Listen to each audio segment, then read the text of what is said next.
Hello and welcome to that Peter Crouch podcast with me, Peter Crouch, joined with Chris Stark and the notorious SID. Are we okay, lads? Everyone all right? Good. Yeah, really good. I'm actually really good. Oh, yeah? Yeah, having a good weekend. Really good? Yeah, no, good. It's Monday. Hey, listen, start the week strong. Chris, what have you been up to? Well, do you know what? I was re-listening to the Martin Keown podcast, which I think's gone down really well, actually, as a two-parter. Very good, yeah. The double Loved ender. it. And A double ender, yeah. I saw this message come in from someone called Josh Bryant. Said, loved the Martin Keown part 2 pod. So good, in fact, my 7-month-old fell asleep immediately after turning it on, then slept through the entire thing in the car. Absolute touch for me, as he doesn't sleep in the car that often anymore. Some could say he Chumbawamba'd.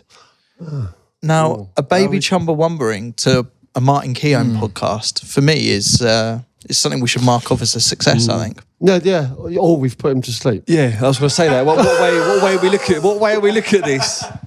Oh, yeah. Yeah. Well, Maybe not, yeah. I don't know. I don't know if Martin will be happy with that one. Well, we've never really expressed an age limit for this podcast. We just sort of welcome everyone in and sort of accept the rules of entry. Yeah. Well, there is a warning at the start, you know, of certain language. And Isn't that the dream scenario for this podcast? If it can send babies to sleep but keep adults entertained. Isn't that the kind of actually the sold dream it. scenario. Sold it there. That's it, isn't Well, it? that's the dream, isn't it? Let's be honest. Why don't you just try it? It's worked. It's worked. I mean, let's have more people try that. You know, let's like put us on in the bedroom, and put your baby to sleep, and hopefully they'll be entertained. The baby will sleep. Do you remember that story? There was a girl who had a one-night stand. She messaged us to say, I do remember they had this. a one-night stand, and he rolled over and put the podcast on, like straight away.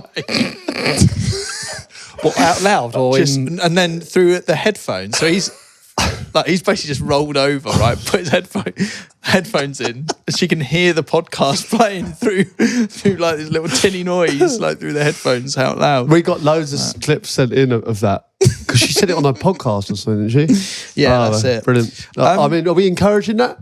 Yeah, go on. so. Like, he's entertained, isn't he? exactly that. Like, that sounds like a great night. Isn't it? Other thing I just want to bring up, I'm aware that we're now, I don't think it's too early to call, but we're heading into Christmas party season. Yeah, we discussed that last week, didn't we? We maybe go down the Sam route or something. I've seen this. I want to get your boys' views on it. And what it is, and I think this may be something that we should encourage more. It's a guy who does a post-match conference after his Christmas party. On last night's work do. Yeah, disappointing, obviously. The message all week was clear. Take it easy. Don't cause a scene. And the game plan goes out the window at 1 p.m.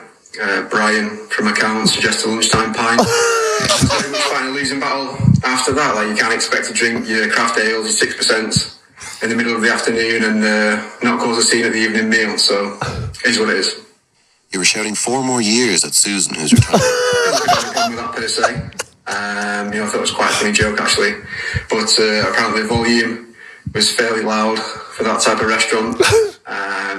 Yeah, there's clips circulating on WhatsApp, but I've not seen it. I'll have to watch the footage back. You left the restaurant before the meal finished. Yeah, 100%. I went home to freshen up just before the dessert, as I sometimes do. Any accusation that I did in fact shit myself at the dinner table are completely false. You then moved on to a nightclub. Yeah, sure, great character to get to the second half of the evening. Went really well for the nightclub. But once again, decisions just didn't go my way. It's good. Decisions didn't go my way. No, brilliant. I love it. Very good. I saw that on the All About Football TikTok. I don't know who this guy is, but whoever you are, you're amazing. But I think maybe if you do have a Christmas party and want to video a little post-Christmas party press conference, we'd love to see some of those. Yeah. I mean, if we're just going to sort of look into the future and we was to do that, if you was to guess from obviously behind the cameras, who do you think would be the one that would have the first pint at 1 p.m. and go downhill in the evening? I've seen. I happened to be out with George the other day, who's behind the camera. Yeah, they're quite a lively night. Do you want to do a quick press conference? Do you want to do a press conference, Come George? do a quick press conference, George. No. I really want to hear it. George, do you want to come in and kind of... Come do a quick press conference. Yes! Here we go. We got him. Right, so I kind of knew what you was ask the happening, so questions? I'll ask the questions if you don't mind. Everyone, this is George. Works very much behind the scenes, but was very much in the forefront of things on the during the week. We had a few beers. Okay. So where did it all start, George? I prefer not to speak. If I speak, I am in big trouble.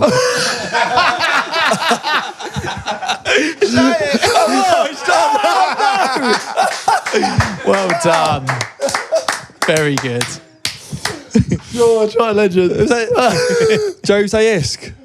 I love it. Jose Mourinho, is that? Brilliant. Oh, mate, superb. Oh, wow. So yeah, it was a very interesting night, I have to Okay. say. George was in top form. Good. He let himself down in pretty much every area. Bad second half, was it? Had a really bad second half, yeah. He came out of the traps really early. Great start, and he faded. He just couldn't keep that tempo going. Just couldn't last the 90 minutes. Keep it going. And then he let himself down badly. Yeah, very badly. Okay. We didn't more of that. Sorry to hear that, George. Yeah. But, Sorry to hear that.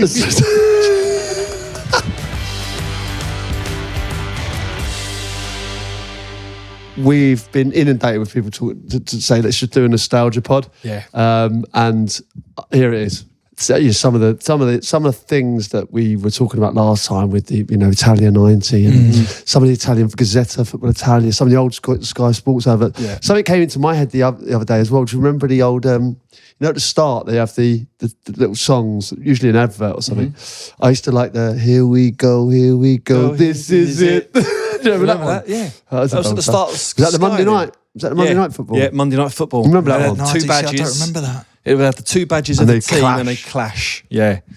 Yeah, I think this is one where this could go on for ages. But hold on, just on that one then. I by the way, I think these podcasts where we dig back are amazing because what I love for everyone listening right now is you're guaranteed some memories are going to get triggered. This is all at some relatable, point. yeah. It'll be there sometimes in the back of your brain, Yeah. but something will get tickled throughout Yeah. this. And Yeah. please let us know what it is. But with Sky, you see, growing up, my parents never had Sky. Couldn't afford it or anything, or whatever it was. Missed out. So I feel like I missed out on the You've whole. missed out on loads. But then I got really into listening to football on the radio because of it.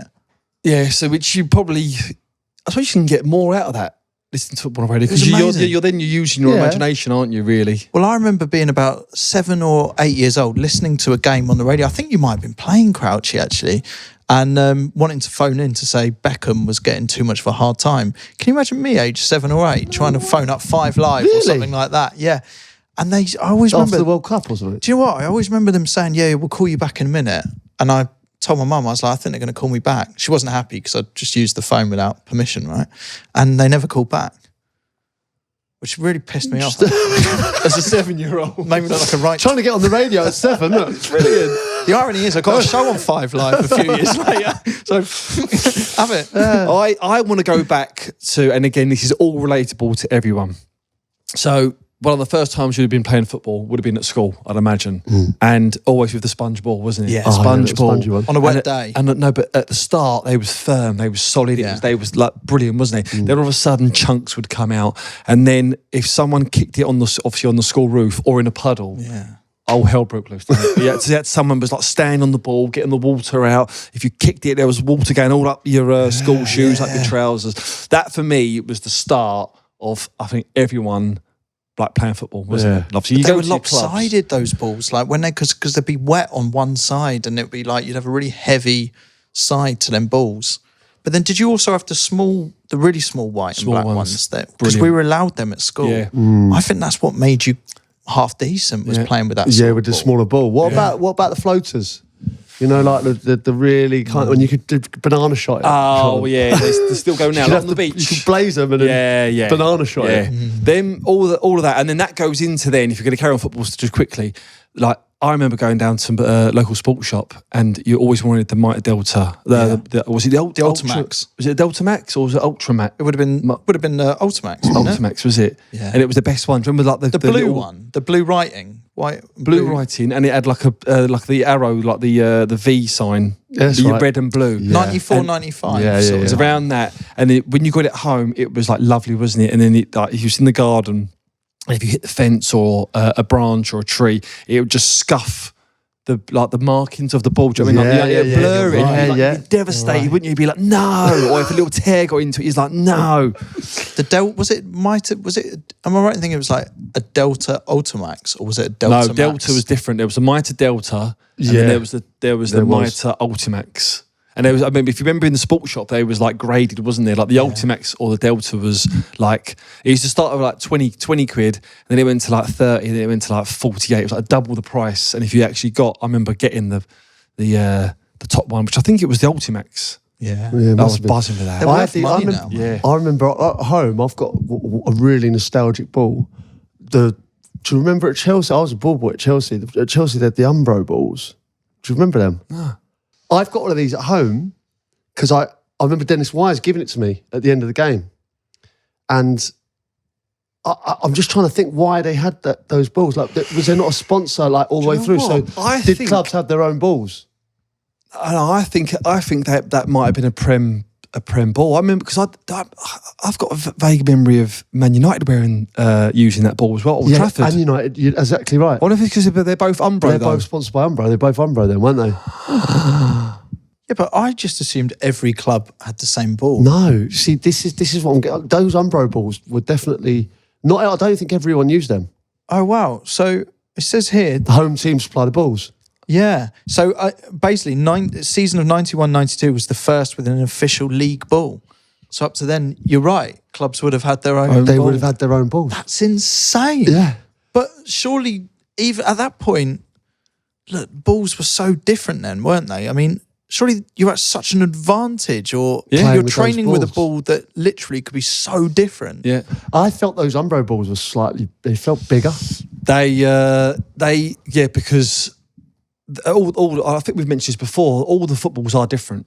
Like the Premier League balls that we played with are different to the Championship. So when you go into the Championship, it's Mitre. Yeah. It is Yeah. Mitre, isn't it? Yeah. It's a completely different ball, isn't it? So when we was playing the FA Cup, it was like, Yeah. Well, Wow. So much FA different. Cup's Mitre as well, isn't yeah. it? But you know, Yeah. you train that week with the ball that you're going to use on the weekend. So like when it's a Champions League week, you know, on the start of the week, say you're playing on a Wednesday, you would say you'd probably be in on a Sunday. We train all with the Champions League balls. Yeah, the kit man wheels out the different balls. They look class, don't they? You know, with the Champions League balls, is there a slight? I'm only talking about the slightest, but do you just look at it a bit differently? Like, does it make you play a bit differently? I felt like the minute I kind of trained with that, like you did feel a bit more. I don't know. I felt a bit more adrenaline pumping. Yeah. Do you know what I mean? Like, did feel that way because you just anticipating that music, the nighttime game. Yeah. You know, the big ties away from home. It's so important. It did feel different. So training felt different with a Champions League ball. Yeah. Yeah. And it did, and it also felt different with an FA Cup ball or a Carling Cup ball, didn't it? Yeah. It gets you in the mind frame. I know what you mean Yeah. now. It gets you like to go. I think it is. It's gearing up to the game. Psychology is Yeah. important, isn't it? So would you get a load of? So how does it work from a football club's point of view? Do they get? So there's a load of balls that you then use in training. Yeah, so they have so not the majority of the time you're using Premier League balls, but then if it's the FA Cup game on a weekend, that Monday to Friday you'll be using the FA Cup balls. And did you really notice a difference? Yeah. Yeah. And then, big difference. and then who did it impact more? Was it strikers generally? Who did you find? Moan more. Yeah. Keepers, probably. Yeah. Yeah. Yeah. They didn't, something like the feel of certain balls. I think the Carling Cup balls, there was a bit more, you could get more ping on them, do you reckon? And Yeah. they were quicker, weren't they? I think. Fuck, it's mad. I don't know if a lot of people know that. All different makes and footballs, they're all different. Well, I want to see all the home. I want to go back to '91 and see now what every home team had. Because I find that crazy that you can. insane, isn't That's it? such a home advantage. Yeah. And if you're sponsored by by Umbro, it was those balls. Yeah. I remember, because I remember they were definitely heavier. Yeah. And do you know the worst ball? There was that Jubilani. Remember how many times that's been mentioned? That got so much press. The World didn't Cup, it, because for that? it was genuinely. I trained with it with England. Like, people were crossing the ball in, and you're going to head it, and it just go away from you. And you're like, fuck are we supposed to do with these? Yeah, but wasn't it designed for that reason? Wasn't it designed more- where you guys have been saying, you know, you want long shots and you want... You know- can definitely do that because no one knew where it was going to go. So, you know, the thing is, even when you're striking it, you don't know where it's going. You know what I mean? But It was wild. wild. It was mental. And I'm trying to deal with crosses, and I swear it was. We did cross and shoot session, and I'm not joking. I've probably like missed the ball like numerous times. Mind you, Spain did all right with it. They were ticky-tackering around everyone, to be fair. I couldn't get anywhere near it. Just on that nostalgic thing, going back to the sponge balls as well. Do you remember those balls? I don't know what they were, but you'd play with them. I'm saying they weren't necessarily a school ball. They were kind of after school, and it was peeling off. It was, you know, octagons or whatever the shape was, and they were peeling away. And then the most painful of all ball. Yeah. Because they were sort of just rough patches in places. And you still... Always a ball that rolls underneath the cars. And they had on like the a balloon streets. inside that if you kicked it hard enough, there was always one lad at school who would burst the inside of it. Yeah. Do you remember the first advert when the Premier League come out? Yes. This was the first advert to promote the Premier League, the Premier League season, the first season. How many players can you name before it comes on? Okay, Gordon Strachan, Yes. Vinnie Jones, Yeah. John Solarco, John Walk, Tony Daly might have been in it. Yeah. I think. Yeah. Tim Flowers, Hans Sagers, Tim Sherwood. This is good going. Who's the lad from Oldham? Andy Ritchie. Andy Ritchie. Yeah. What's that, 10? Have you got any I've not said? I was trying to think Coventry. Gordon Strachan was he Leeds? Strachan's in there, yeah. Anyway, It's good, done good, well. good going. This, for me, This gives me could be the tingles. best advert of all time. And this is for the first Premier Sky League. game. First Sky. No, it's not for the first Sky game. I think this is just to say like the Premier League has been launched and this Premier is like League's launched. Yeah, this is like what to No, I think it was because it was like, wasn't it? Didn't they jump at the end of the At the header? very, very and it end. was Sky, a whole new ball game. That was the head. I think it was Sky. I'm sure it was. alive and kicking. Yeah. Yeah. So if you're like a 10-year-old, Yeah, right? Which I was here, 10, 11. Yeah. Like, how can you not? Like, that's giving me goosebumps. Yeah. I Every think time. that might be the greatest advert potentially of all time. Yeah, though. that's what I think. It's It's phenomenal. so good. I've never seen that. Have you not? Really? I really don't think I have. So we're going to obviously we're going to go into adverts in a minute, I'll imagine, because there's loads, especially in the 90s as well. But I always wondered, how the hell did that lad make that header? That's a trampoline. Trampoline, yeah. But like, But even to on the that, trampoline, that's hard. The techers on it was and the barnet. When you argue it's harder to do all this on a trampoline. Oh, yeah, you than- go. Because someone's launching a ball up in the air as you're... Unbelievable. I don't know, And how does he come let's try down? and remake it. You've got a trampoline. Let's try and remake Oh, it. do you know, if we remade the whole advert as it is, like the shower scene, everything. Well, it doesn't. We don't have to get everyone. Like, we could just get us, right? It doesn't. You know, we don't have to like. I'm not calling. You know, Mo Salah up. Oh, you're saying potentially our own remake it one. with modern players, or is it we get the gang back We'll together? just do our and own one. It's David Seaman a few years later, and Gordon Strachan, and you know. Let's make that. You know, like Phoenix of the Flames. They used to recreate Yeah. like. We can do that. That would be class, wouldn't it? If we can remake that, then brilliant. But I think we should definitely give the header a go at the end. Yeah. We've got to try. We've got to Yeah, get that. Let's yeah. get the cameras. 100%. I've Oh. got a trampoline at home. We'll just take the cameras down and we'll recreate it. Maybe one by one, we got to go through these great adverts and recreate them. Yeah. I mean, So adverts. So the 90s adverts. It's mad. This morning I was chatting to my lad and. I don't know, a fixture come up and he said, Accrington Stanley. And I went, who are they? And he went, what? I went, and I had to explain to him the advert. Do you remember the milk advert? Ian Rush. Yeah. Ian Rush. Who were they? How do you explain that, though? Yeah, I how just do said you it was explain it? we ended up watching it. I said, it was a milk advert and if you didn't drink milk, you'd end up playing for Accrington Stanley. And he was like, so adverts. So the first Sky Nike advert, if you remember, it was the billboards. Remember, it went from like, I think Cantona started it and it went over to London and Ian Wright volleyed it over to Brazil and then someone done overhead kick and it went from place to place. And it was it Campo? It was in Mexico. Ivan Campo. He run and Who used to have saved the mad shirts. mad shirts. So they was like the first ones. Campos? Yeah, it was one of them, wasn't it? Campos. Small one, wasn't it? small it's small with keeper. a T, but I think it's Campos. So there was like, you actually look back, there's adverts like 94, 95, 96, 97 for Nike. Do you remember Park Life at Hackney Marshes? Yeah. When Do you Eric mean- Cantona, Righty, Robbie Fowler, done it. God, like these things are just like coming back to me now. David Seaman was in it. This is so much fun. It's great, isn't it? But So was it Nike for this period then? Was this just before Adidas? Nike nailed it, didn't they? Yeah. Nike were the trendsetters. So who was? Well, look. Should we watch the Nike Part Life? This is Nike. This is actually football. Shut up! Oh my god! Oh my god! Look at this! Look at this, Eric Cantona. So it's like it's a load of top players that looks like a normal Sunday league. Look, the pitch next door goes to Righty. Oh my god! And they're properly putting it in as well. Look, then it goes to the next pitch. Oh my How god! they film this is brilliant, This isn't is it? unbelievable. Look at Robbie. Right, look how young he looks. Or just zooms into the boot. Do you remember the Nike Tiempo as well? Oh my This must God. have been when the Tiempo launched. Sids, you've brought. This has been erased from my How brain. good is it? Typical Hackney Marshes as well. All the pitches fill up. Oh my god! Whatever league you're in, just do it. That is absolutely unreal.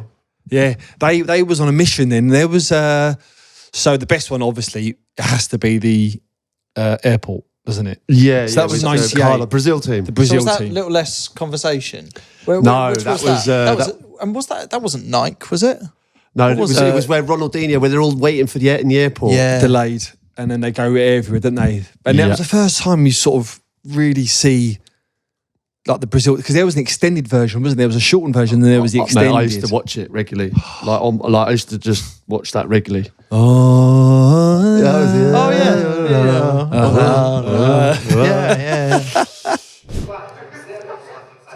Have a look at the setup here. Romario, Ronaldo, Janino. This was the build up to France 19. I had that tracksuit. I had Brazil kit as well. This is the height of my Ronaldo love. But here's the thing: they've had to do a lot of this. Do you see what I mean? Like, I wonder how many takes this took as Do you well. remember Denilson? Went to Real Betis for 23 mil. Look at this, dragging it through. They put it. Look, he's it make it look easy. Romario is absolute genius as well. Just showboating through the airport. Oh, this is Carlos, isn't it? He smashes it. Yeah. So good.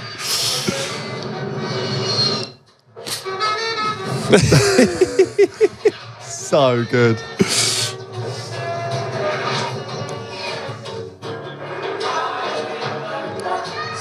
I used to love that tracksuit as well. Such a nice tracksuit. Ronaldo's an absolute joke, wasn't he? It was all in there, wasn't it? It's like the whole Brazil squad, isn't it? One of them. It's unbelievable.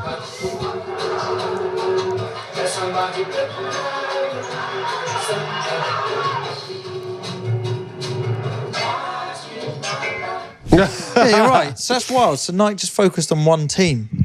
Yeah, this. because the one before, if you remember rightly, so the one with the was it like the Beast, like what was it? Well, they're playing a five-side bit where Cantona Yeah, so Cantona, Cliver, all of them. They're actually like Cantona. Actually, in that advert, he's wearing his Man U kit, isn't he?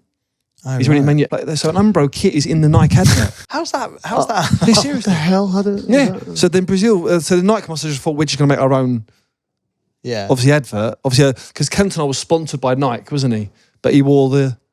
Yeah, of course he had to wear the Umbro kit. Yeah. And then I think even like the Brazil kit was sponsored by Umbro back then as well. So Nike just took it on by themselves and was like, right, we'll only have Nike garments and stuff in our Well, adverts. this is the year that obviously you have the R9s, which I remember everyone trying to get a pair. Yeah, I had those. Did you have them? I got the black version. I remember I played I scored in the Premier League youth final, and that was the first time I ever played on TV. In R9s? In those, yeah. No way. Yeah. At Highbury. It was like, I was about to say it was a Highbury. I remember that. We lost 2-0 in the game at White Hart Lane. Yeah. And but that wasn't televised. And then we won 1-0 on the TV game, and I scored in it. So adverts. So I think what we touched on, footballs. They obviously got you into football, and then the adverts as well. Just Oh mate, and for me, like I was a bit of a geek with regards to boots and things like that. You know, like who was sponsored by what, and you know, we discussed obviously like on the podcast before, but what players I used to know everyone what they wore, and I always remember I wanted the flappy Pytex that Paul Merson and Dennis Wise and a few of them had. They were the ones for me, but those Nike Tiempos and the Puma Kings as well. I always remember them being Aspria's boots, Puma Kings. Aspria, what player he was. I won his boots once. I remember you saying, competition, yeah. You still got those? Wow. Somewhere, yeah. Might dig them out so we can put them on the shelf. Put them next to some of his condoms or something. Have you seen that? Have you seen his condoms? Mate, listen, you can have a little Google of that. It's Aspria's got his own Johnnies out. I genuinely think there's a market for this podcast to get into that. Do you reckon? You know? Well, it's ultimate passing of the pod, isn't it? Yeah, I suppose it is, yeah. It's the ultimate passing of the pod. Well, imagine that fella, he could have rolled over and he could have had those, he could have had that on and then put us on. You're right. Ultimate. So that's an immersive experience. It's like watching Blue Planet in the bath, isn't it? Just another level. Blue Planet in the bath. I know we've done shirt sponsors with you, and you've nailed it all. I just want to literally just go through teams just off the bat, and just to see what one first comes to your head. What you associate. Yeah. So let's say let's go Watford for your team. Watford. What shirt sponsor would you? Well, I'd probably go Phones for You. Phones for You. That's what I would have said. Yeah. What player do you immediately think of when you think of Phones for You, Watford?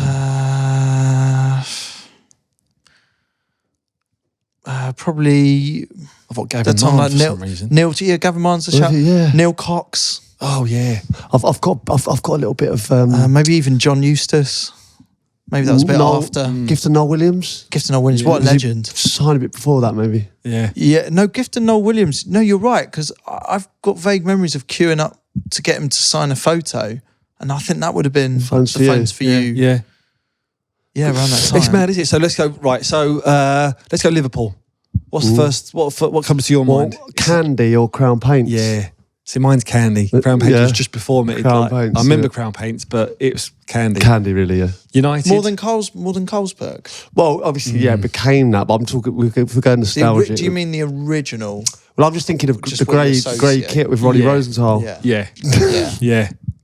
The famous grey kit with Ronnie Rosenthal. Yeah. United. It's got to be Sharp. sharp, innit? Yeah. Leeds. Who do you get with Leeds? I get Admiral. Yes, Admiral, yeah.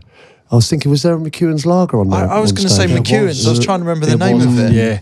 There was. There's a few with McEwen's Lager. But yeah, it has to be Admiral. Yeah. Spurs. Holston. Yeah. Yeah. Newcastle. Brown Ale. Yeah, Brown Ale. Arsenal. Ooh. JVC. I mean, I I would say think JVC. It'd be different for different people, might they? They might go Dreamcast or Sega or... Well, Dreamcast was a bit fleeting, late, wasn't it? JVC. Was Dreamcast... It was only a season, wasn't it, with Dreamcast? I Or think two so. seasons, maybe? Yeah. So what, with a Dreamcast shirt on, who do you think of? I think Henri. Do you? Or Petit. I actually think Kanu. Do you? Yeah, for some reason. Dreamcast. I've got Paolo Venazza in my... He'd be buzzing with that, but that's... Do you mean in the sort of burgundy Dreamcast one? No, it was just a red. But it was red. But what was the burgundy one? Was that JV? What, when they won the Invincibles? Yeah. No, I think that was 02. 02, yeah. Oh, yeah, you're was right. 02, yeah. Was that Pires I'm thinking of there? Yeah, you're right. What? West Ham? Oh, do you know what I've got for West Ham? No, Dr. give us 1 Martens. second. Dr. Martens. Yeah. That's a mad one. Yeah. That's a strange setup, wasn't it? Yeah.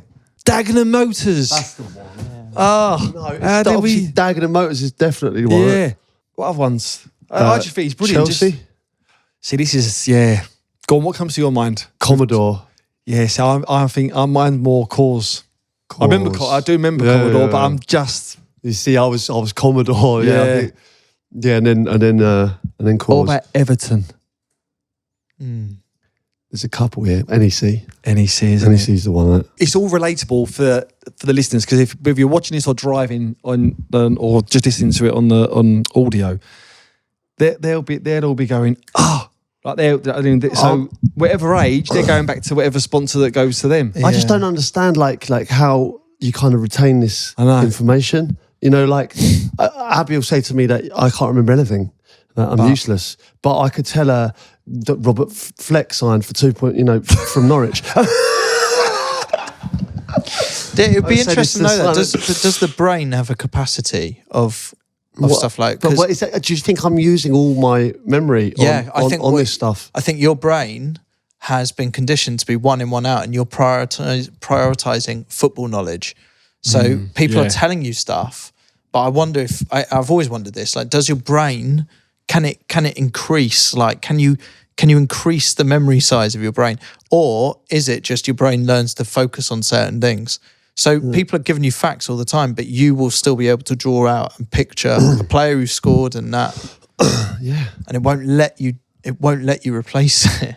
Well, no, that's what I mean. Like, I'm thinking, like, certainly my earliest memories of, like, I used to go down to Loftus Road as well, and I'm thinking of, like, all the kits through the years, and, like, they were all white and blue hoops. But there was. I remember the Influence years. Do you remember the Influence? I think they made the kit Influence, and they had like a bright yellow, luminous sign on it. Obviously, the Brooks. That was a trip. Yeah. Oh, great! Was that your first kit, a QPR kit? Yeah, the QPR kit. I think it was Brooks, but it was Danny Dicio, Trevor Sinclair kind of days. What was your first kit? I was just thinking, it's my first kit for Pin Stars, which was my local team I played for, down at the Croft Park. We got one sponsor one year, which was exciting because it meant we all got new kits and that. But it was and they typed it wrong. It was the Middlesex Machines, but a nightmare as a 9-year-old to be wandering around in a Middlesex Machines. Yeah, but were you sponsored by them? They were mowers. Middlesex Machines. Yeah. Yeah, That's what we were sponsored by them. Well, I'm sure they were proud of your sponsorship. We were losing like 13-0 in Montessori and like Rayners Lane and all those places. Really? What was your first kit? What was your the first kit I ever got? I remember my gran and my aunts clubbed together. No, because no one in my family, like my mum and dad, weren't into football at all or anything like that. My gran got me. My first kit I got was the Man United. It was like full kit, shorts, shirt, the one with Old Trafford in the background. Oh yeah. Yeah. That was Andy And Sharp. Cole. I think that was Sharp. Yeah, it was, on yeah. the front of it. Yeah. I think that was just when I remember I was on my paper round, and that's when I found out about Andy Cole going to from Newcastle to Man United. And I was the first person to know, but obviously I couldn't call anyone. You read it in the paper? Yes, I'm delivering all the papers in the morning. And obviously that's how you find out the news, right? Yeah. It wasn't, you didn't have it instantly. So I'm delivering these papers, I'm just not even taking any notice. And then I looked at the back page and went, oh my God, Andy Cole's going to Man United. I could not believe it. For 7 million, it was obviously loads of Massive. I thought, how is this happening? This cannot be true. Yeah. Then I had to finish my whole round and run home to tell like my dad. He said, shut up, that's not true. Yeah. It's happening. Because there was uproar, wasn't there? Do you remember Kevin Keegan coming out on the stairs with the fans to explain after? himself. Yeah. Imagine that now. Imagine a manager coming out now, like explaining himself to fans outside. Because I remember I had Championship Manager, and those days you was on the Spectrum, and it was you'd press the space bar to speed the game up. Yeah. I don't know if you had that. Yeah. And I used to love being Newcastle because I'd have Beardsley and Cole. Yeah. So I knew I knew how to play with Newcastle. It's a good side there. My first kit was Palace. Was it? Yeah. Fly Virgin. Do you remember Yes, Fly Virgin? Do. Mark Bright, Ian Wright, Solarco, Richard Shaw, Nigel Martin in goal. Team that. Yeah. Jeff Thomas, Pardew, Eric Young. That was a really good team. Yeah. That was FA Cup. the semi-final with Liverpool. They beat Alan Pardew, scored the header. Was that? Yeah. No, but wasn't there a 4-3? Wasn't there? 4-3, yeah. Yeah. Yeah, so they got done 9-0 at Anfield in the league, and they beat Liverpool. And then they Did you played get the full kit? Did you? the full kit. Yeah, and I went to I the FA remember Cup it being- final against United. Did you really? Yeah, at Wembley. Replay as well. It was both. I went to both. Replay. Well, let's talk about the old Wembley very quickly as well. Like, I always remember doing a tour, and you got to lift the FA Cup, and they're playing sound effects and things like that on the tour. I remember I've got a picture of me in little Cubs uniform from going on a trip to go and lift the cup at Wembley. Thought it was the coolest thing ever. I love that.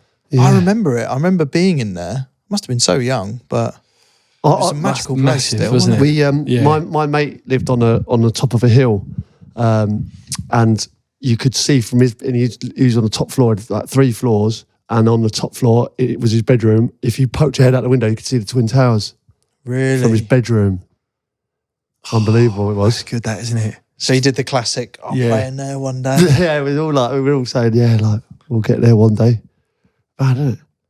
And then you went and did it. Yeah. There you are. Do you reckon kids now, if you set up a Subbuteo game on the table, do you reckon kids now would be able to play that? Mate, I've weirdly, I think this sort of stuff is coming back in. Will come back round. And people will. And actually, I think they will. And the reason I say that is I only saw for the first time the other day how you're meant to play Subbuteo, because I got sent, you know how TikTok learns your brain, and probably after this discussion, everyone's, because it is listening, your phone's listening to you, isn't it? I'm sure of it. People will start getting all these videos in Subbuteo. But it is, isn't it? I mean, what... Let's just get a little conspiracy in there. 100%. Listen, if I say something, it gives me what I've just said. 100%. Subbuteo wise, I've started getting all these videos from there.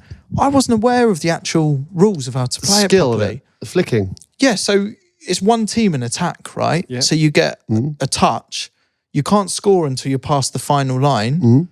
And the other team can only move pieces to get in the way. It's not that they can actually tackle. Yeah. Yeah. And then when you're about to shoot, rules? I didn't know that. when you're about to shoot, the keeper had like the stick, didn't he, behind? That's it. And you could either move the angle of the keeper, but you couldn't move it. You had to just stay there, wasn't it? Oh, really? I assumed you could dive it. Well, felt like was you it? could dive. Well, the no, minute I think you can't move until he looks like he's shooting, and then you can move. Then you can... I believe that to be the case. is it? Okay. My uncle used to collect, I think he still might have, like, pretty much, I think he had most teams. Do you remember the boxes they used to come Yeah, incredible. Absolutely incredible. And you could get all the extras for it as well. You could get the scoreboard, That's which would be an old-fashioned scoreboard. You can get little manager players with little hats. Yeah. What would you say, like, are the goals that really stick out for you, like when you were a kid? Is there a certain goal that... For me, it was Euro 96. I'll never forget. Was it? Shearer that was big, sort of just reeling away. Like that. In fact, look at the goals in that tournament. Gaza. Yeah. Iconic. Yeah. Early Prem days. Gaza, though. Shearer. But Early Prem? What would you say? If we're going early Prem, I mean, that weren't far off. 96. It's only a few years after. Yeah. Tony Yeboah, when he scored a couple of volleys. Oh, wow. One against Wimbledon. Broke the net. And one against Liverpool. That was outrageous. Yeah. And I've got an old one for you. Daley Atkinson. Oh, that was unbelievable. The chip. He ran and then chipped. Yeah. Maisie and then chipped, and the umbrella. The lad, the fan jumped on with a picture of an umbrella because it was pissed over, and he held the umbrella, above his head. So good. What about Matt Letizia, right? I know he had his own goal of the season every week, right? But my favourite Matt Letizia goal. Yeah. Which one are you going to say? Oh, it's got to be Newcastle. Yes. Yeah. That's my absolute favourite. Because I reckon a lot of people would have said Blackburn.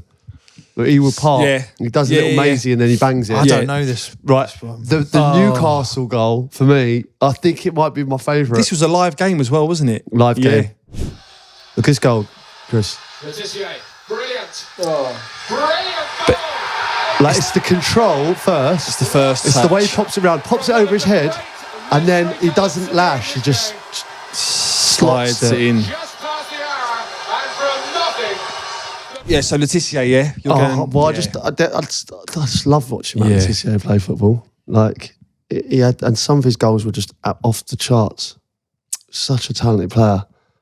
Yeah, there was what was it? His penalty record was a joke, wasn't it, as well? He only missed one, I think. Was it one? 30, I'm going to say 34 out of 35 pens. Yeah. What was your, so what are you going to go for? Are you going to go with sort of England, them goals? I just think that was, but that was, well, I don't know, because my allegiance is sort of split at that point. Because weirdly, I started then going to West Ham games. So I didn't support any team really. Everyone was supporting Man United. So I probably started there. And then my aunt had a mate who was a West Ham season ticket holder. Because she knew I was into football, she took me to West Ham games. I loved going to West Ham games. But then the first Watford game I went to, then I was just addicted. Do you know what I mean? I fell in love with it all. And then I was at Watford every week since then. Some of those early goals from supporting Watford were amazing. You know, I remember this Stephen Glass free kick on an FA Cup run. I feel like I remember that. And it was phenomenal. I'm trying to think who it was against. West Brom, I think it was against. West Brom or Burnley. One of the two. And I always remember that being like one of my favourite seasons. We ended up in a semi-final at Villa Park on that FA Cup run. Nothing better than semi-final at Villa Park, is there? Yeah. Oh, It's special. that's special on its own, isn't it? Do you remember your first game you went to watch? And did it draw you in? Because I'm being really selective with my boys' games. Like I haven't taken them to a game yet. Yeah, I remember. Well, I don't remember who it was against, but it was Palace at home, and it was a night game. And I remember walking up the stairs, and then the closer you get, and then you just see the lights, and then the first time you see the pitch, it's just like, wow. It's like, I remember just going, wow. Do you think kids feel that now as well? Like, do you think it's the same or Yeah, not? Like, I think for young kids, yeah. just I'm only thinking because there's so much. Like for them to do now, do you know what I mean? Like, and there's so much entertainment. Yeah, but there's nothing available. like seeing a game in a stadium. You I don't think think? there's anything like it. No. I mean, I know it's because we love football and we are, you know, kind of obsessed. But it's been our life. But do you still think that kids feel that way? Yeah. Yeah, Yeah, because I 1,000,000%. think fundamentally it's not 1,000,000%. changed the match day experience, really. Yeah. Maybe getting into the stadiums a bit quicker. You haven't got to go through turnstiles.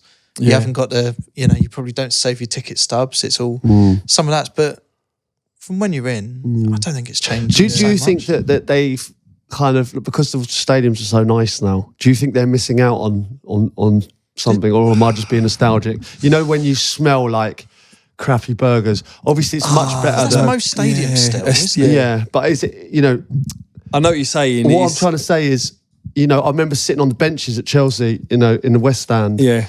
And always saying to my dad, I want to go in the shed, and kind of it, obviously football's moved on and life's moved on and the whole of that, I suppose the culture's moved on. It's not what it was, but there was something special about it. And I don't know whether it's just because I was a kid. Yeah, I think I agree. It's as though it's like nicer now, isn't it? Well, it's a nice experience is what I'm trying to say. Yeah. Whereas the shit experience, I felt I really enjoyed. Like when I was looking at all the piss flowing through the back of the stadium at Wembley, there was something special about it. Yeah, but that's your nostalgia. If this is a podcast about nostalgia, right? That's because you attach your memories of being younger, whether it's with your dad or whatever it was then. Your kids, I'm interested to come back to what you were saying about your saving games for them, because I'm interested in the mindset. Yeah. But their nostalgia will be this, and they'll probably be doing whatever a podcast is in the future, some sort of like AI fucking, you know, whatever it is, chip in the brain, whatever that will be. Some chip cast. They'll be doing that. Little Crouch and little Sis, they'll be older and they'll be doing that. Charlie Stark, my boy, will be there talking nonsense, you know, trying to fit in. And and their nostalgia will be exactly what. Because I wonder if the generations above you look at what you had then and went, God, they don't know how good they got it. The piss floating back. It used to just land on us. Like, So when you say about the kids, are you saying because like you're gonna? Are they not gone to a game yet? No, so I've been really selective about it. They're only 5 and 6, and I Yeah. thought, you know, I don't want to take them too early because I'm thinking it might put them off. Yeah. They might be a bit too much for them. Yeah. I feel like they're getting to the stage now where they can, you know, I'd have to carry them. They can walk. They can walk. And they're getting into it a bit more now. And I'm thinking, right, is now the time? And also, you don't want it to be a corporate one, do you? You want it to be in the stands, in amongst the mix, not I like want in a them box. to feel like, you know, I'm not living my life through them, but I kind of am. I want their experience to be as good as what mine was. He's going going to to take them. He's going to go and show them all the piss that's in the toilets, all the shitty burgers. Yeah, obviously, you got to move with the times, but I don't want to ruin it. You know what I mean? I want them to. I want to have a bond through the love of football, and I'm quite. Well, is that going to be a Liverpool game? Is that your idea? Like take them to Anfield for a Liverpool game? Yeah. Do you want listeners to help with this? Because if you're looking for a brilliantly awful experience for your kids, maybe people can put forward exactly what that is. Because if what you're looking for is the real, the memory that you want to live through them is a bit of a sort of, piss trapped, like dirty burger kind of. I'm sure people will be able to recommend exactly where would be perfect for that. You want it. I kind of get what you're saying. Yeah, so obviously, it can't be a complete shithole. It's a real fine balance of things. Fine balance. It's a really fine balance. I want the true footballing experience, in a 5-star seat. It's like a padded piss pot, isn't it? Padded piss pot. I want a traditional football experience for the boys to experience. Okay. Yeah. Well, I'm sure we can get some help. I'm sure we can find. Obviously, because I'm either doing the telly or I've been playing. Yeah. So I've not really done a lot of games really since I was. Obviously, I used to go all the time when I was a kid, but not so much now. People will nominate their clubs.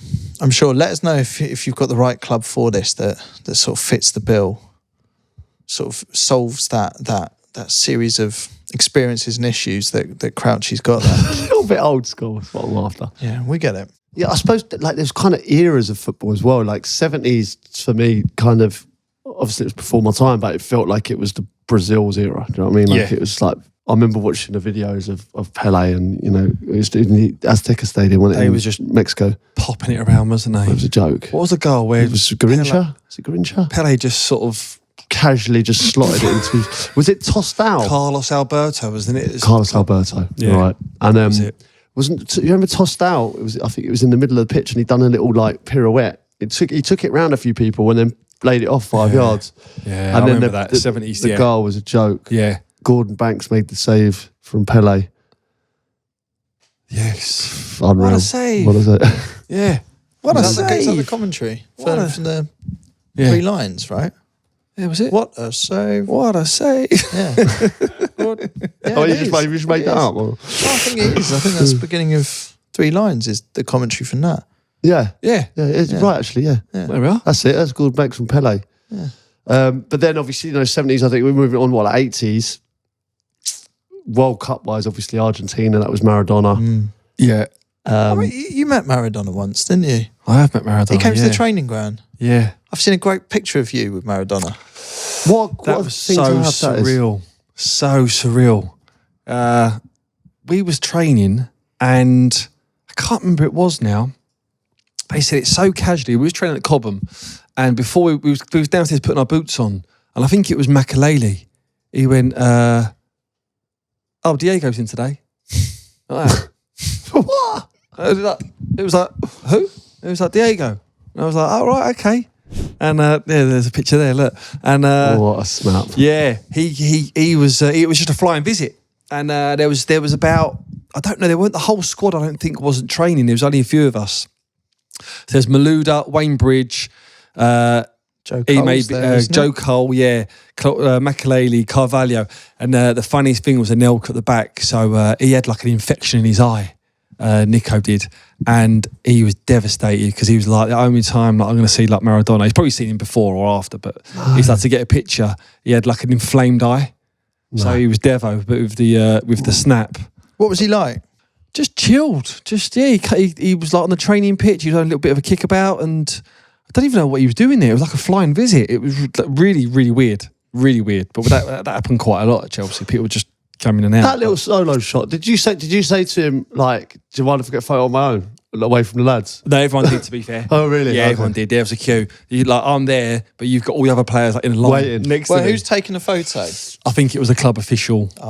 Yeah. That's a shame because it'd be nice to imagine, you know, Anelka taking that picture of you both.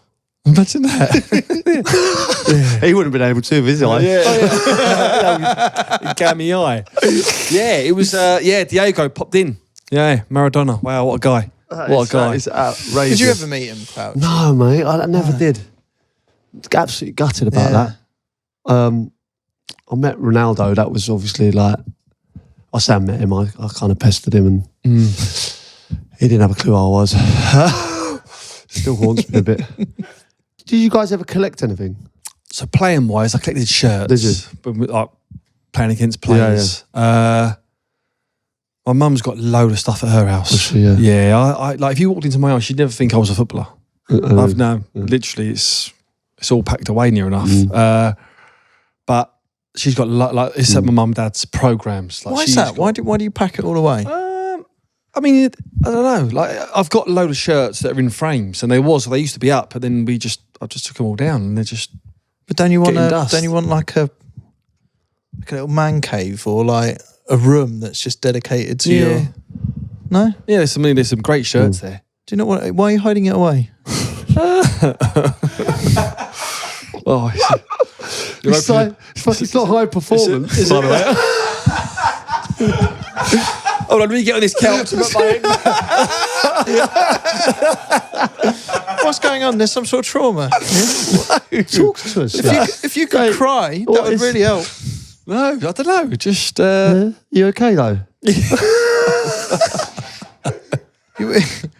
Wait, zoom in on his eyes here. Zoom in. Can we get a zoom in on him? Zoom in on his eyes here.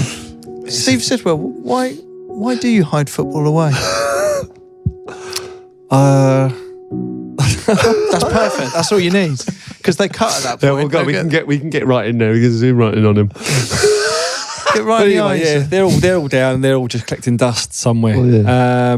But yeah, mum and dad's got a load of programs, and my old football boots, my first pair of football boots, load of that sort of stuff. But probably even old kits of mine as well. Apart from shirts, though, have you got nothing else? Have you got do you remember when the old Wembley, they were getting rid of that? You could get bits of the turf. Oh, yeah. Seats and turf, yeah. You could get turf, you could get some, they kind of sold every bit of that, didn't they? It was like, you could own the... Well, I remember like Chelsea did the same thing, didn't it? Chelsea pitch owners. And you could buy, slice of the pitch and stuff, whatever. But I mean, wouldn't it be class to have, say, like the Wembley urinal or something like that? Yeah, that would be good. I'd really like some that. alternative.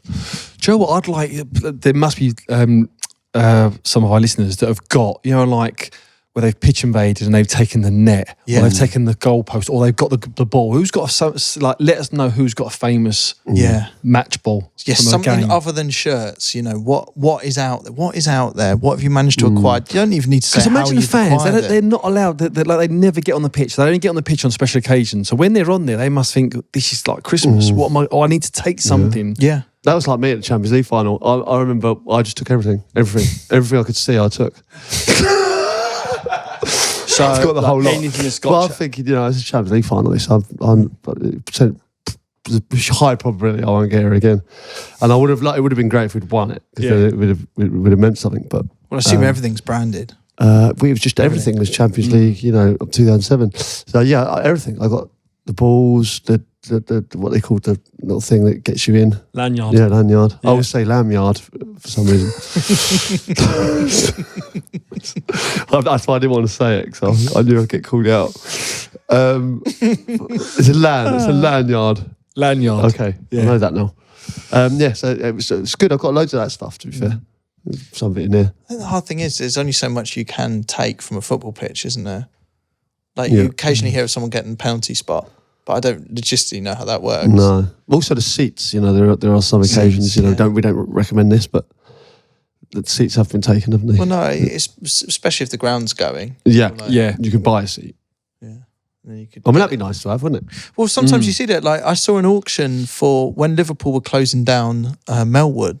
There was an auction. I can't remember if I forwarded it on to you or you forwarded it on to the group or whatever. Remember that, but they were selling everything from there. And some stuff was great. Because if you think about it, it's all just the stuff that was hanging up on the walls or the signs or the manager's office door, like all of those kind of things. What about even the dressing room? Like it could have been someone's locker. Yeah, That's what I mean. You could buy it. It was all like locker handle it was a proper auction site with hundreds of these things. Yeah, but like those things are so like, if you think about those things could talk, do you know what I mean? Yeah. Like that Liverpool boot room era, that getting a peg from the boot room, you know, which is so kind of like synonymous with Liverpool at that time. Be amazing if you're a Liverpool fan to have that, you know, to hang your coat on every day. Just think, I wonder if like Bill Shankly's hung his like, coat on that. I mean, what we're doing is a kind of this can go on, couldn't it? Like people can let us know what's the weirdest thing they've collected from football. Yeah, it's like a football antiques roadshow, Fantiques roadshow, if you will. Like, He's good. He's good. it's kind of what it is, isn't it? Yeah, it's good. I like that. Send them in, or don't send them in because they're obviously personal to you. But send us some pictures of what you do have, because we'd be interested to know. We get Fiona Bruce back on. She loves this podcast. She comes back occasionally, doesn't she? Get her to present it. What at the Antiques Roadshow? Fantiques Roadshow. Or special. Dion Dublin could host it. He's homes under the hammer. Well, I know, you know, it's potato.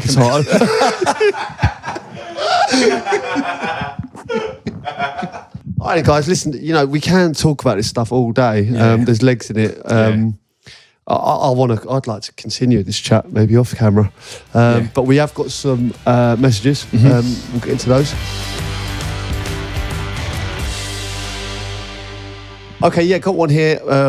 This says, "Dear Crouchy, bonfire and the BBQC." Oh wow! I don't know why. I don't think I've called you that for a while. Tickle me. So you see it in black and white. Love the pod. I've just listened to the most recent podcast, and I really rate the idea of a donkey trophy. So much so that I've come up with a name for the trophy. It's the Ballon Donkey. Yeah, brilliant. Can see it. Ballon Donkey. Keep doing what you do, as it's class. All the best, Chumbawamba. All the breasts. This is all the breasts. All the breasts. Is that a typo or is it? Yeah. Is that from Grant? Is it? Oh, that's from Grant. I like that. I can see where he's going with that one. The Ballon Donkey. Yeah, well, we're trying to reclaim that word, aren't we? I don't feel we're having huge success with that. Well, not really. I don't think it will. I've just seen this the next message, and that could be one. It says that, guys, been listening to the donkey chat for a while now, and if you don't call the award for best donkey the Ballon d'Or, you've missed the trick. I mean, it's Ballon d'Or. Chumbawamba. That's from Owen. I mean, fantastic. Ballon the Ballon d'Or. Ballon d'Or. Okay, well done. Right, I've got it's quite a long message, this one, but it's worth reading. It's about losing the office. Crouchy Sids and BBQCD. Doesn't make much sense. BBQD. Oh no, I know. What is he? Is he saying that? Well, you're a donkey. You're valued. Well valued in the barbecue world. I think it's better than the C one. I'd rather pivot from that to donkey if possible. Deal. Yeah, let's pivot. Okay, BBQD. I've been catching up on the last few episodes. I love the episode discussing losing the dressing room. I'm currently living in a scenario of the most catastrophic losing of the office I've ever witnessed. And also the complete opposite to a new manager bounce. I'm currently working in one of two of our company teams and work quite closely with the MD. 12 months ago, the MD shared with me that he had had enough of the other team's manager and wanted, looking to sack him and take the reins himself. Oh, wow. It seemed a bold move, but could possibly show the team that he was willing to make positive steps to improve the performance of the team. Now that I should add, the MD's self-awareness isn't the best and is pretty much loathed across the board. Ooh. I did think this could change his fortunes and relationship with the team. I couldn't have predicted what was to come next. Oh, no. On the day that he removed the manager, he decided to do his first team talk, which entailed him telling the close-knit team that he had enough of their shit performance and lack of discipline, that he's working with them directly and the shit's going to change. And it didn't go down too well. To rub salt in the wound, he then fucked off on holiday for 2 weeks to a luxury hotel, leaving the team with no management whatsoever, but asking them to send him daily updates of what they were doing. This triggered 2 weeks of teams consistently being told how much of a cunt he team calls consistently being told of how much of a cunt he is. It all came to a head in dramatic style the day after he returned, with me walking into the office late, got away with that one, into what I can only describe as a ghost town. 13 of the 15 of the team had handed their notice in and walked. 12 months on, I would love to say that he had a massive Chumbawamba, but I'd be lying. More have come and gone. Love the pod. Keep up the good work. Support the donkey. Yeah. This is an interesting one, though, because, look, he's saying he hasn't done that well there. But if 13 out of 15 people have handed in notice, to me, that sounds like they're probably right. It's gone wrong. But if you're a new manager, that's a proper clear out, isn't it? I mean, maybe in kind of what he's done there, he's wanted to come in and, I mean, it's quite dramatic getting rid of that many people. You let the blame on the players there? I don't know, because I don't know the ins and outs of this. It sounds to me like a manager problem, this, but he's definitely lost the dressing room, that's for sure. Well, he could lose the business at this rate. He's got no one working there. Yeah, it's a strange one. Okay. All right, hello to me to Peter, Barbecue C+, and the prize donkey Steve Hungwell. I'll take that. Okay. When you got all nostalgic a couple of Wednesdays ago about 90s shirt sponsors, it made me think about my football days as a boy in the 90s and the fact that I couldn't lift a mitre tactic ball off the ground. Not especially useful when you're in corners. He's on corners. Fast forward 20 years and I'm training with a Sunday League team who had a Moody Adidas Jubilani ball that flew around like a Shoot 5. You said that? Yeah, I told you the Jubilani is it's literally like a Shoot 5. One of those floaters. Yeah. Ridiculous ball. What's the best and worst ball you've played with, and did anything better than Mitre Ultimax? They're like Mitre Ultimax. So to be fair, I think we've covered this, to be honest. Yeah. In the podcast today. So great message though, Adam. Just rewind a bit. we got places to be, mate. Oh, that's brilliant. Right, let's wrap it up with a mountain 11, shall we? A mountain. Of course. Yeah. Any context whatsoever? Nah, not really. No? This it was a context. We talked about going to Everest, didn't we, the other day? Oh, yeah. So he's done a mountain 11 right, yeah. for us. Obviously, it's Mason Mount Rushmore, Patrice Everest, Juan Matterhorn, Ruben Neves. That's good. Great one. Max Kilimanjaro. Yes. Carl Walker Peakers.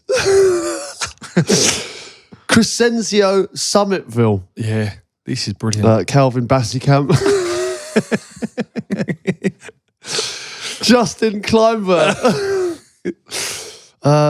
Alexander Avalanchenko.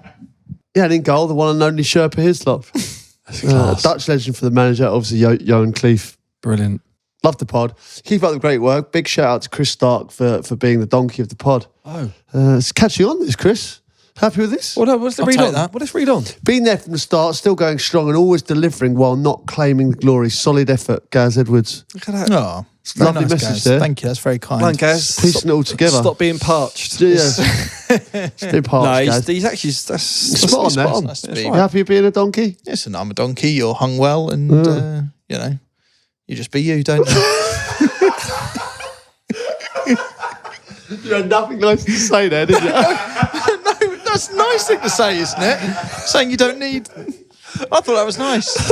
I'm going to take it as a compliment. It was genuinely meant as a I compliment. appreciate it. Appreciate God, that. it feels like we need some sort of psychiatrist to join the pod, like Maybe. just on some of the stuff discussed Some of it, today. yeah. Sort of Some of it dug into maybe, yeah. deeper levels. Oh, maybe we can do that. Something for next time. We'll see you next week.